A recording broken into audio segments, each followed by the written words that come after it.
It was not a great weekend for the Boston Bruins, who slipped out of first place overall after losses to Detroit and the New York Rangers.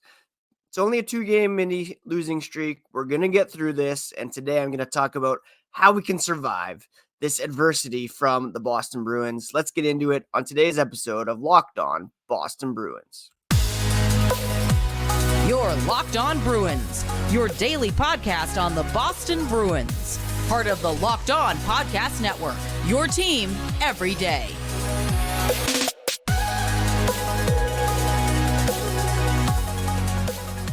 What is up, Bruins fans, and welcome back to the Locked On Boston Bruins podcast. I'm your host, Ian McLaren, and this is a daily show where we discuss all things Spoked B. Today is Monday, November 27th, and I want to thank you so much for making Locked On Boston Bruins part of your day every day. Free and available on your favorite podcast app and on YouTube, part of the Locked On Podcast Network, your team every day. And today's episode is brought to you by Sleeper. Download the Sleeper app and use promo code LOCKEDONNHL to get up to a $100 match on your first deposit. Terms and conditions apply. See Sleeper's terms of use for details. The Bruins on a 2-game losing streak as they get set to play the Columbus Blue Jackets tonight. We will preview that game later on after talking about how we can get through this 2-game losing streak and also talk about the missed opportunity for the NHL to clamp down on dangerous play after Jacob Trouba's pack to the head of Trent Frederic. First, a quick reminder, you can find the podcast on social media at Locked NHL Bruins, and you can find me, my dad jokes, hockey thoughts at Ian C. McLaren. So the Boston Bruins have dropped 2 games in a row, outscored 12-6 over that span, and allowing 34.5 shots per game in those losses to the Red Wings and the New York Rangers. As a result, they're out of first place overall. They're tied with the Rangers in points, but the Rangers have 1 fewer game played, so they're now second in point percentage at .775. The Rangers are at .816. The Bruins still first in the Atlantic, 6 points up on the Panthers, the Florida Panthers, and the Red Wings, who are both level at 25 points, as are the Tampa Bay Lightning. But they have 1 more game played. We'll go over this tomorrow on the Eastern Conference Power Rankings, or the Atlantic Division Power Rankings. Anyways, interesting times in the Atlantic for sure. So what do we make of this? How are we going to get through it? Bruins Twitter losing their minds over the fact the Bruins have lost 2 games in a row. But I'm here to tell you this is all part of the normal course of action over an 82-game season. There's going to be 2-game losing streaks. Heck, there could be 3, 4, 5-game losing streaks. What's behind it? Well, there's a couple things. First of all, the Bruins were playing back-to-back matinee games that included travel, albeit just from Boston to New York, but still. And that came after the Thanksgiving holiday. And as Fluto Shinzawa noted in The Athletic this morning, and I was kind of aware of this, but didn't realize how crazy the schedule has been. They've had only 1 practice since November 18th. And as Fluto notes, it would be one thing if the Bruins had a bunch of veterans and returning players, but they have a lot of new faces on the roster and some younger guys. Jim Montgomery said after the Rangers loss, the lack of practice time is a factor, especially the fact that you don't have as many veteran players. So the Bruins had the holiday, 2 games in a row in the afternoon, which is not ideal because you're out of your normal game day routine. We'll see how they fare coming up tonight against Columbus. If they continue to struggle, then that would be more cause for concern. The other thing is that, regression was inevitable at some point. These Bruins aren't the same as last year's team. And the fact that they were above 800 in point percentage with all these new faces, without Patrice Bergeron, David Krejci, I don't want to say it was miraculous, but still it was unexpected. And a large part of that was the play of Linus Ullmark and Jeremy Swayman. Now, both are still playing very well, and the Bruins lead the NHL in terms of team save percentage. But both guys struggled over their last couple of starts.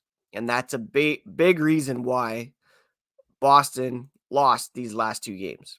Overall, 5-on-5, they're second in team percentage at 93.74, behind the New York Islanders.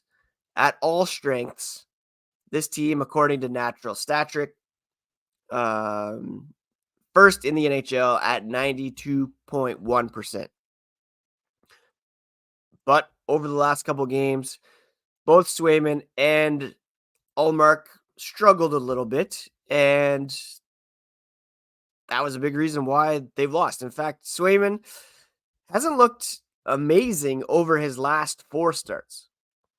There was a overtime loss to Montreal where he had an 889 save percentage. He beat Montreal just with a 909 save percentage. Overtime loss to Tampa, that was an 894 save percentage. And then this loss to Detroit, 857. So not exactly stellar over his last 4 or 5 games. And it didn't help, of course, that Linus Ullmark also stumbled in his previous start.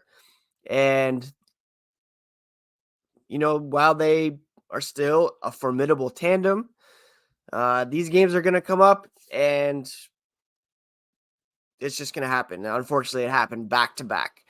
Ullmark on Saturday, 7 goals allowed on 40 shots for an 825 save percentage. So some of that regression was bound to happen. They're still the top tandem in the NHL.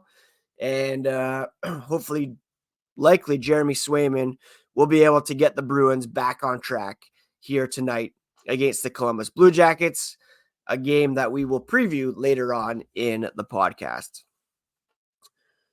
But again, perspective is so important here, and it's just 2 games against pretty good teams, I should add. The Rangers, I could very well see come out of the East in the Stanley Cup final. They're a very, very good team, and they've been boosted by the play of Jonathan Quick, who, along with Igor Shesterkin, they have a pretty formidable tandem in net as well. I could easily see the Rangers coming out of the East this season.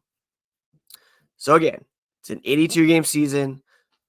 Losing streaks are going to happen. The Bruins, unfortunately, had 2 back-to-back poor performances from the goaltending. It wasn't solely their fault. They've been allowing 34.5 shots per game over that stretch, which is uncharacteristic. And again, as noted by Fluto Shinzawa, the Bruins have been allowing some uncharacteristic scoring chances against, very specifically through seam passes. 5 of the goals came off cross ice setups, which are not goalies' friends. So the Bruins defense not helping them at all.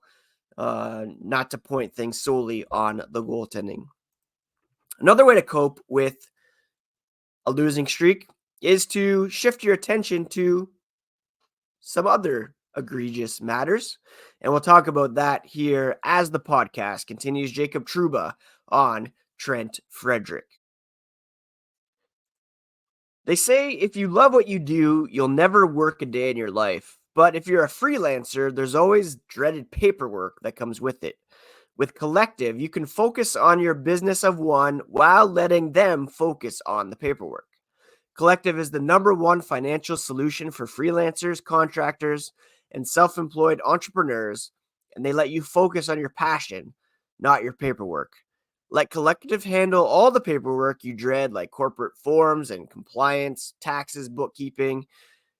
The best part, it's a fraction of the cost of a CPA. Join the thousands of solopreneurs who have saved an average of $10,000 per year on taxes with Collective. And right now, Collective is offering 1 month free and no onboarding fees when you go to collective.com/lockedonnhl and tell them Locked On NHL sent you. That's a $550 value for free when you go to collective.com/lockedonnhl and tell them Locked On NHL sent you. That's collective.com/lockedonnhl and tell them Locked On NHL sent you over to collective.com. Thank you so much once again for making Locked On Bruins part of your day. Free and available on your favorite podcast app and YouTube. Please do subscribe so you never miss a thing. And speaking of YouTube, Locked On has launched the first ever national sports 24/7 streaming channel on YouTube. Locked On Sports Today is here for you 24/7, covering the top sports stories of the day. Go to Locked On Sports Today on YouTube and subscribe to the first ever national sports 24/7 streaming channel. So the Bruins, 2-game losing streak. We're trying to keep it on perspective here on today's episode. These kind of things are going to happen. Some regression in terms of point percentage. The goaltending was expected. And another way to cope is to direct our anger elsewhere. And I, for one, am directing it towards the NHL for missing, or not even missing, but misdiagnosing, perhaps, is a better way to say it, the Jacob Trouba high stick on Trent Frederic during Saturday's game. Now, the initial clip was pretty egregious. Perhaps the extended highlights make it seem not as bad, or the different angle that you saw. But at the end of the day, Jacob Trouba was fined $5,000 for high sticking Trent Frederic. And the initial video that I saw was a pretty clear kind of swing to the head of Trouba's stick on Trent Frederic. The NHL, multiple angles, they decided it wasn't worthy of a suspension. I saw some people saying it should be, 25 games, at least 5 games. At the end of the day, the NHL, with all the information, all the angles, decided it was not worthy of a suspension and only a $5,000 fine, which is pretty egregious. And it's bad when there's national media, even from Canada, calling for a suspension. I saw Ken Campbell, formerly of the Hockey News, Steve Dangle, who once famously said the Bruins had made him fall out of love with hockey. Even he was saying it was a suspension. It's bad if Steve Dangle is on the Bruins side of the argument. The thing that's even worse is that it wasn't even called a penalty on the ice. And how do you miss the suspension, first of all, and then not even call it high sticking on the ice? So the Bruins lost out on a power play at the minimum. Trouba has not the best reputation. He has been suspended a few times. He doesn't have the lengthiest suspension track record, but he has a lot of incidents that blur the line between legal and illegal, more specifically body checks. And it's another opportunity to at least discuss how the NHL handles these kind of situations. If this was Brad Marchand, there's no question it would have been a suspension. You have to protect your players. If it was an incident involving Connor McDavid or Sidney Crosby, would it have been looked at differently? It's possible. The fact that it was argued that Frederic kind of was involved in it or caused Trouba to hit him on the head instead of slashing him in the legs. All of it is ridiculous because the fact is, at the end of the day, Trouba's stick whacked Frederic in the head, and that's unacceptable. It should at least have been called a penalty on the ice. And Bruins fans, hockey fans who are, concerned about player safety must be up in arms about the fact that it was not even called a penalty on the ice. What are the refs even doing out there if they're not going to call this on the ice? Now, thankfully, from a Bruins perspective, it doesn't appear as though Frederic was injured on the play. I was asked by friend of the podcast, Marianne, whether or not he was going through concussion protocol. I don't think anything like that happened. So thankfully, he's okay and was able to continue playing. But at the very least, it should have been a couple game suspension. You can't just swing your stick at a player. And even if Frederic caused their stick to ride up a bit, it's still a stick swinging incident. And a fine is completely unacceptable in this case. Anyways, the final way to cope with a 2-game losing streak is to move on and look forward. And that's what we're going to do as we preview tonight's game against the Columbus Blue Jackets as the podcast continues. Today, you have an opportunity to win big by playing daily fantasy hockey on Sleeper, the official daily fantasy app of the Locked On NHL Network. Sleeper is our number one choice for daily fantasy sports. And with Sleeper, you can win 100 times your cash in daily fantasy hockey contests. All you have to do is pick whether David Pastrnak or Linus Ullmark, Jeremy Swayman will record more or less on their Sleeper projections for goals, assists, and saves. And to win 100 times your bet on Sleeper, you need to correctly predict the outcome of 8 player stats. Use promo code LOCKEDONNHL and you'll get up to a $100 match on your first deposit with Sleeper as well. Terms and conditions do apply, but use promo code LOCKEDONNHL at Sleeper. See their terms of use for details and locational availability, but download the Sleeper app today to get started, and you can win big with a $100 match on your first deposit and up to a 100-time bet win by choosing 8 correct player stats. All right, the Bruins will try to get back on the winning side of things with a game tonight against the Columbus Blue Jackets. Now, earlier I talked about how the Bruins had that back-to-back situation and lost to the New York Rangers on Saturday. Well, the Blue Jackets are coming in on the second game of a back-to-back as well. They played Sunday and lost to the Carolina Hurricanes on the road as well. They were up 2-0 on Carolina and allowed the Hurricanes to score 3 unanswered goals. All the scoring came in the third period, and they fell to Carolina. So not only did they play yesterday, they lost, and it was also a road game, which involved travel back to Columbus for tonight's game. So the Bruins should be able to take advantage of that.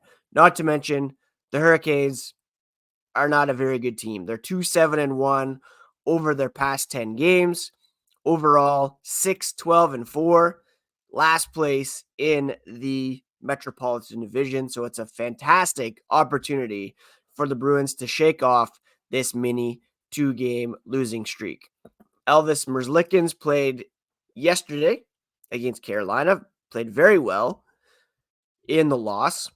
So they could go back to him and try to ride the hot hand to victory. He's got a .907 save percentage, a record of 5-7-3, or they could go to backup Spencer Martin, who's only 1-5-1 with an .898. Either way, it's a good matchup for the Bruins. They could get Merzlikins tired, and goalies statistically don't perform as well on the second game of a back-to-back than they do in the first one, or they get the backup who hasn't played as well. Now Swayman likely will get the start. I mentioned his recent struggles, so again, this is a great chance for him to get back on track. The Blue Jackets rank 12th in the NHL with 3.4. That's the Bruins who rank 12th at 3.4 goals per game. The Blue Jackets rank 24th at 2.82. Now, the Bruins' defensive numbers have taken a bit of a hit over the last couple of games. They allowed 12 over their past 2 games. So they're now allowing an average of 2.5 goals per game, which is 4th in the NHL. But again, the Hurricanes averaging only 2.82. So not a very good offensive team here. The Bruins are scoring 3.4 goals per game, which is 12th. Blue Jackets allowing 3.4 goals per game, which is ranked 23rd. Their penalty kill, however, is pretty good, better than Boston's at the moment, 88.9% compared to 88.2 for the Bruins. And power plays are pretty different. However, Boston's is ranked 9th at 22.7. Blue Jackets only 28th at 10.4. So this game could be decided 5-on-5, and if the Bruins are able to get one past a pretty good penalty killing unit, their power play, however, is pretty atrocious. Players to watch for Columbus, they're led in scoring by Boone Jenner, who has 11 goals in 22 games, but only 14 points overall. They do have some weapons who just aren't producing at the moment. Johnny Gaudreau, only 11 points in 22 games. Patrick Laine has 4 points in 12 games. Adam Fantilli, of course, is a bright spot for them, as is Kirill Marchenko.